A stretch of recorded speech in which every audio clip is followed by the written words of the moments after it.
পৃথিবীকে এগিয়ে নেওয়ার পথে কিছু কাজ এমন আছে যা মানুষের মনোবলকে পরীক্ষায় ফেলে দেয়।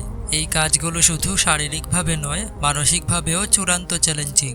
আজ আমরা জানব সেই সব কাজের কথা যা কেবলমাত্র সাহসী আর শক্তিমান ব্যক্তিরাই করতে পারে। মানব ইতিহাসে এই কাজগুলো শুধু কষ্টের নয়, ভয়ঙ্করতাও বহন করে।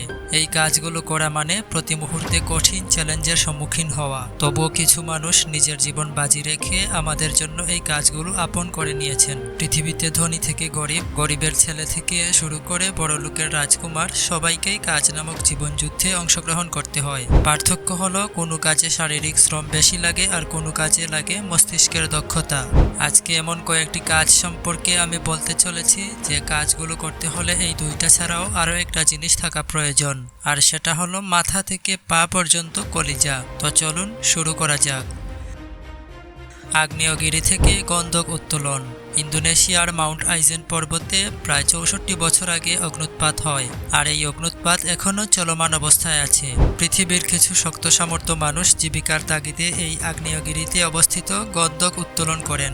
এ যেন নিজের জীবনের বিনিময়ে জীবিকার জন্য লড়াই। তাদের প্রতিদিন মাঝরাতে কাজ শুরু করতে হয়। তাদেরকে আগ্নেয়গিরির গিরিপথ বেয়ে প্রতিদিন গন্ধকের সেই খনির কাছে যেতে হয়। পথটা সব সময় আগ্নেয়গিরি থেকে উৎপন্ন ধোঁয়ায় অন্ধকার থাকে। এর সাথে তীব্র কটু গন্ধযুক্ত ঝাঁঝালো বাতাসের ধোঁয়ায় মস্তিষ্কের সাইনাস পুড়ে যাওয়ার উপক্রম হয়। আগ্নেয়গিরির জ্বালামুখ ২৬০০ মিটার উঁচুতে অবস্থিত। সেখানে বাতাস আরও বিষাক্ত। এমন ধোঁয়ায় কাজ করতে হলে গ্যাস মাস্কই একমাত্র ভরসা। থাইল্যান্ডের এক তরুণী এখানে ঘুরতে আসেন। তিনি এই গভীর অন্ধকার ধোঁয়ায় প্যানিকে আক্রান্ত হন। একটু পর শুরু হয় প্রচণ্ড কাশি, আর তার সব সঙ্গীদের এই আগ্নেয়গিরি ত্যাগ করতে অনুরোধ করেন। আগ্নেয়গিরির জ্বালামুখের ফাটলে আছে গন্ধকের খনি। শ্রমিকদের সেখানে উঠতে হয়। একেবারে খাড়া এই পথ বেয়ে তাদের সেই ফাটল থেকে উত্তোলন করতে হয় গন্ধক। এই খনিতে একটা হ্রদ আছে। হ্রদের পানি খুবই উত্তপ্ত আর প্রচুর পরিমাণে অ্যাসিড মেশানো। এই পানিতে এত পরিমাণ অ্যাসিড আছে যে কেউ যদি এই হ্রদের পানিতে হাত দেয় তাহলে হাত মুহূর্তেই গলে যাবে। এ যেন প্রকৃতির তৈরি করা এক মরণ ফাঁদ, যেই ফাঁদে কিছু মানুষ জেনে শুনেই পা দিয়েছে শুধুমাত্র জীবিকার তাগিদে।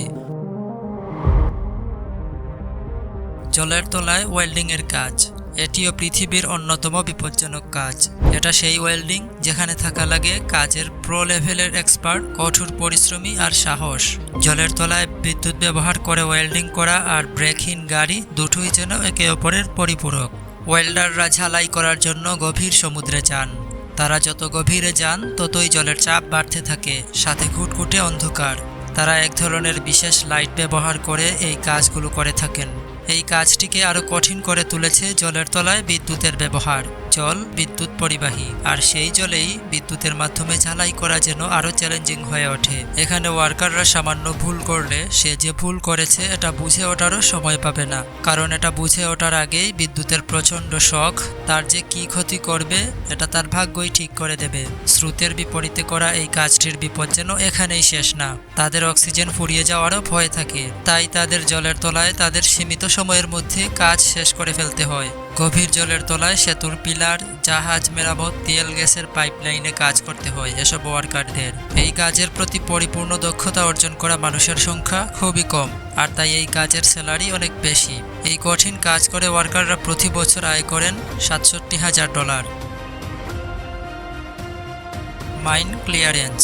যুদ্ধ শেষ হলেও ক্ষতির চিহ্ন থেকে যায়। অনেক দেশের মাটিতে লুকিয়ে থাকে ভয়াবহ বিস্ফোরক, যা মানুষকে মারাত্মক বিপদে ফেলে দিতে পারে।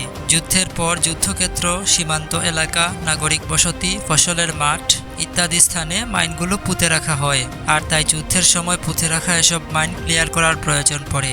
স্বাভাবিকভাবে কেউ জানে না মাইনগুলো কোথায় পুঁতে রাখা হয়েছে, আর তাই এই কাজটা অন্যতম চ্যালেঞ্জিং হয়ে পড়ে। যদি ভুলবশত একজনের পা মাইনে পড়ে যায় তাহলে তার সাথে সাথে আশেপাশে থাকা সবাই সেখানেই বিস্ফোরণে প্রাণ হারিয়ে ফেলবে, আর তাই এই কাজটি করতে হয় প্রশিক্ষিত দক্ষ কিছু মানুষের দ্বারা। প্রথমে স্থানটির নিখুঁতভাবে পর্যবেক্ষণ করা হয়। এতে জানা যায় কোথায় কোথায় মাইন পুঁতে রাখা আছে। পর্যবেক্ষণ করার জন্য প্রথমেই তাদেরকে পূর্ববর্তী সকল তথ্য জোগাড় করতে হয়। তারপর বিভিন্ন ধরনের ডিটেকটিভ যন্ত্র নিয়ে কিছু প্রশিক্ষিত সাহসী ব্যক্তি অথবা সেনা বেরিয়ে পড়েন মাইন শনাক্ত করতে। সাহসী সেনারা মৃত্যুকে কাছে ডেকে আনেন না, বরং তারাই মৃত্যুর কাছে চলে যান সাধারণ মানুষের নিরাপত্তার স্বার্থে। ভয়, মানসিক চাপ জয় করে এসব মাইন্ড ডিটেক্ট করে নিষ্ক্রিয় করতে হয়। সবশেষে একটা কথাই বলতে হয়, সেনারা সাধারণ মানুষের নিরাপত্তার স্বার্থে মৃত্যুকে কাছে রাখতে চান না, বরং নিজেরাই মৃত্যুর কাছে চলে যান।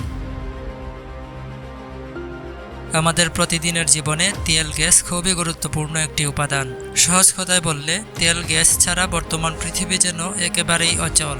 তাই কিছু মানুষ সেই গুরুত্বপূর্ণ উপাদানটি জীবনের ঝুঁকি নিয়ে মাটির গভীর থেকে উত্তোলন করে চলেছেন। এই কাজটি কঠিন হয়ে যায় যখন কাজটি করতে হয় গভীর সমুদ্রের মাঝখানে। সমুদ্রের মাঝখানে থাকা এই কাজগুলো যেন একটা যুদ্ধ। সমুদ্রের মাঝখানে দাঁড়িয়ে থাকা এই ইস্পাতের বুকেই কিছু মানুষ চালিয়ে যান জীবনের সবচেয়ে কঠিন যুদ্ধ। এখানে প্রতিটি মুহূর্তে লুকিয়ে আছে মৃত্যুর ছায়া। এরা হলো তেল রিগের সৈনিক। তাদের কাজ হলো সমুদ্রের গভীর থেকে তেল তুলে আনা। এখানে হঠাৎই বেজে ওঠে বিপদের সংকেত। কোনো এক প্রধান যন্ত্রপাতি ঠিকঠাক কাজ করছে না। তখন সমুদ্রের প্রবল হাওয়া ও ঢেউ যেন শত্রুতে পরিণত হয়। সেই মুহূর্তেই যেন নতুন করে তৈরি হয় তাদের জীবন মৃত্যুর ভাগ্য। তেল গ্যাস উত্তোলনের সময় অগ্নিকাণ্ডের ঝুঁকি সব সময় বিদ্যমান থাকে। তেল গ্যাস রিগে ব্যবহৃত মেশিন ও যন্ত্রপাতির ত্রুটি, লিকেজ বা প্রযুক্তিগত ভুলের কারণে অগ্নিকাণ্ড ও বিস্ফোরণের ঝুঁকি সব সময় বিদ্যমান থাকে। তেল অত্যন্ত দাহ্য পদার্থ, তাই সামান্য অসতর্কতার কারণে পুরো মুহূর্তের মধ্যে পুরো রিগ ধ্বংস হয়ে যেতে পারে। অগ্নিকাণ্ড ঘটলে সেখানকার কর্মীদের পালানোর সুযোগ খুবই কম থাকে, কারণ রিগ সমুদ্রের মাঝখানে অবস্থিত।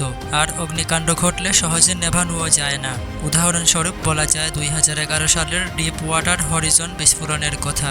এটা এই ধরনের বিস্ফোরণের সবচেয়ে বড় উদাহরণ। এই বিপর্যয়ের শিকার হয়ে 11 জন কর্মী প্রাণ হারান এবং কয়েক ব্যারেল তেল সমুদ্রে ছড়িয়ে পড়ে, যা প্রাকৃতিক বিপর্যয় সৃষ্টি করে। তেল রিগে কাজ করা মানে অত্যন্ত প্রতিকূল পরিবেশে শারীরিক ও মানসিক চাপে কাজ করা। এখানকার কর্মীদের একটানা 12 থেকে 14 ঘন্টা কাজ করে যেতে হয়। উচ্চ বাতাস আর সমুদ্রের ঢেউ তাদের কাজের পরিশ্রমের মাত্রা যেন আরো বাড়িয়ে তোলে। তেল রিগের সাথে যুক্ত কিছু কর্মীদের কাজ যেন আরো ঝুঁকিপূর্ণ। তেল রিগের সাথে যুক্ত ড্রাইভাররা গভীর সমুদ্রের নিচে যন্ত্রপাতি ঠিক করা ও পাইপলাইন মেরামত করার কাজ করতে হয়। এই কাজগুলো করতে হলে তাদেরকে অক্সিজেনের অভাব, জলচাপ এবং বিষাক্ত গ্যাসের ঝুঁকিতে থাকতে হয়। সবশেষে তেল রিগে কাজ করা পৃথিবীর বিপজ্জনক কাজের মধ্যে অন্যতম একটি কাজ। এখানে জীবন মৃত্যুর মাঝে ব্যবধান অত্যন্ত ক্ষুদ্র এবং প্রতিটি দিন তাদের জন্য একটি নতুন চ্যালেঞ্জ নিয়ে আসে। এই কঠোর পরিশ্রমী কর্মীরা তাদের জীবনের ঝুঁকি নিয়ে পৃথিবীর জন্য অপরিহার্য প্রাকৃতিক সম্পদ উত্তোলন করে চলেছেন। তাদের সাহস, দক্ষতা ও আত্মত্যাগের জন্য নিঃসন্দেহে তারা প্রশংসার দাবিদার। কোন কাজটি আপনার কাছে বেশি বিপজ্জনক ও কষ্টের মনে হয়েছে সেটা অবশ্যই কমেন্টে বলে যাবেন। আর এই ভিডিওতে একটা লাইক দিয়ে সাবস্ক্রাইব করে রাখুন। শেষ পর্যন্ত দেখার জন্য অসংখ্য ধন্যবাদ।